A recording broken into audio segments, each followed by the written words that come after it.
ضرورت ہے الگ چیز ہے. آئیے بال، خوبصورتی میں جب پہلی چیز ہوتی بال، جس کی سب سے زیادہ فکریں ہوتی ہے ہر عورت کا ڈسکشن کا، میں سمجھتا ہوں ایک بہت بڑا حصہ اور پارٹ، میرے بال جھڑ رہے، میرے بال گر رہے، میرے بال یہ ہو رہے، میرے بال پتلے ہو رہے، بال 2 ہو جا رہے، بال 4 ہو جا رہے، بال لال ہو جا رہے، بال کالے ہو جا رہے، بال سفید ہو جا رہے، بال جھڑ جا رہے، بالوں کو یہ ہو جا رہا ہے، اتنے گچھے نکل رہے، اما اتنے گچھے نکلے گا تمہارے، فلاں ہو رہا کیا یہ ہو رہا. کنٹینیوس ڈسکشن جب جمع ہوتے بالوں کے تعلق سے ہوتا ہے. تو بالوں کی شریعت کیا حدود بتاتا ہے، کیا اس کے لیمٹس ہیں. مردوں کے لیے میں نے ایک پورا بتفصیل عنوان رکھا ہے ہمارے بال کیسے ہو، لیکن اس میں عورتوں کا ڈسکشن نہیں کیا تھا سوائے تھوڑا سا مختصر. یہاں تھوڑا سا اس میں چلے جاتا ہوں. عورتوں کے لیے بالوں کا یہ ہے کہ ان کی کوئی لمٹ نہیں ہے، لیکن عمومی طور سے مردوں جیسا ریگولرلی بال کاٹنا ان کے لیے درست نہیں ہے. ٹھیک ہے. اور اگر بالوں میں کوئی ڈیزائن بناتی ہے تو وہ ڈیزائن کسی مشرکہ کی مشابہت میں نہ ہو، کسی مشرکہ کی مشابہت میں نہ ہو، اور صرف اپنے شوہر کے لیے ہو.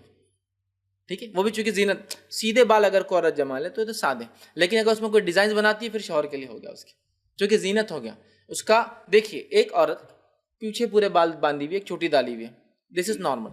لیکن اگر اسی عورت نے جو آپ کی بیوی ہے سمجھ لیجیے، اب تھوڑے سے بال کم کر لیے جو یہاں آتے ہیں، تو آپ کو خود اٹریکٹیو لگتی ہے کئی دن تک، اس لیے کہ چینج آ گیا اس کے اندر. تو ظاہر سی بات ہے یہ چینج دوسرے نہیں دیکھ سکتے. اب اٹریکشن پیدا ہو رہا ہے نا، کشش. شریعت نہیں چاہتی کہ کوئی عورت کی طرف کوئی مرد جو اس کا شوہر نہیں وہ اٹریکٹ ہو. دیکھیے الفت محبت تو والد کو اپنی بیٹی سے ہوتی ہے، بھائی کو اپنی بہن سے ہوتی ہے، لیکن اٹریکشن کی بات ہو رہی ہے، کشش. یہ صرف کس کے لیے ہے؟ اس کے شوہر کے لیے. ٹھیک ہے. اور یہ غلط فہمی میں کوئی عورت نہ رہے کہ شادی سے پہلے سب کے لیے جائز ہے، شادی کے بعد صرف ایک کے لیے. یہ بھی نہیں اسلام میں، نہ شادی سے پہلے کسی کے لیے، نہ شادی کے بعد شوہر چھوڑ کر کسی اور کے لیے. یہ اصول ہے یاد رکھیے. تو بال، سب سے پہلے بالوں کو عورتیں عموماً رکھے، مردوں جیسا ہمیشہ نہ کاٹے. اگر کوئی ڈیزائن بناتی تو کافروں کے مشابہت میں یہ کام نہ ہو، بلکہ اگر شوہر چاہتا ہے تو بہرحال وہ کر سکتی ہے.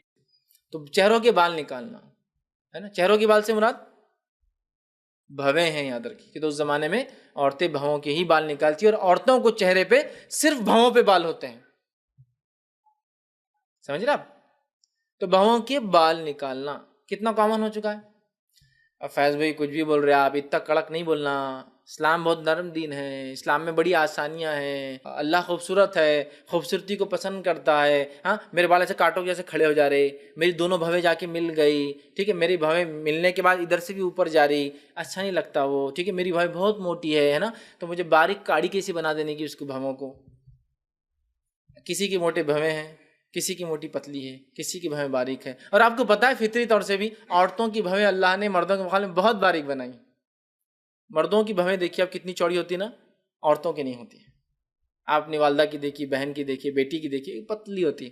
اللہ تعالیٰ خود جانتا کہ اس کو کیا چیز کی ضرورت ہے.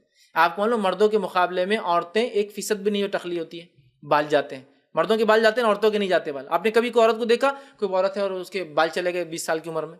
نہیں ملیں گا آپ کو، سوائے بیماری کے. اللہ کو پتہ ہے اس کی ضرورت ہے. آپ نے کبھی عورتوں کو دیکھا پورے جسم میں بال بھرے، ویسے کوئی قصہ سنا بال بھرے رہے.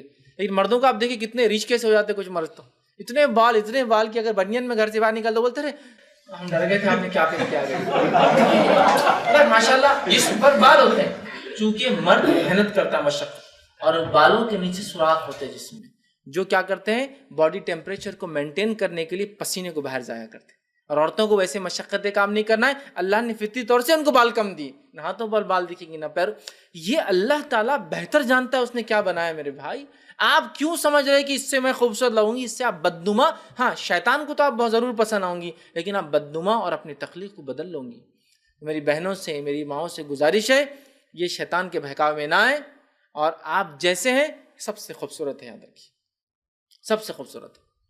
تو بھویں اللہ نے جیسا بال دیے الگ الگ شیپ سائز میں، کان دی، آنکھ دی، ناک دی، منہ دیے، داڑھی ہے، مونچھیں مردوں کی ہوتی ہیں، اسی طرح بھویں ہوتی ہیں. ہر بھوں الگ شکل کی، کسی کی مل جاتی ہے، کسی کی ملنے کا دی بڑی، کسی کی ادھر جانے کے بدلے ادھر چلے جاتی. کوئی مسئلہ نہیں، اللہ نے بنایا جیسا اس نے چاہا، کیا مسئلہ اس کے اندر. سمجھ. لیکن وہ اسپیسیفک خوبصورتی کا پیمانہ پتلی بھویں، تب چلو بھائی دکان پہ، ہاں پارلر پہ پتلی بھویں. بھو بنانے کا طریقہ بھی دیکھیے، کوئی پٹکے لگا کے اکھاڑ رہا ہے. دین کے لیے ایسی تکلیف برداشت نہیں کریں گے کہ بھائی دینی مشقت ہے، دینی اجتماع میں بیٹھنا ہے، بہت پسینہ آئیں گا، بہت تکلیف ہوں گی، یہ ہوں گا، وہاں نہیں.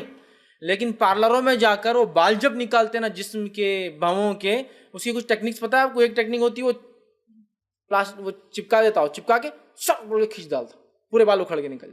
ہاں تو وہاں منہ میں دستیاں وستیاں لے کے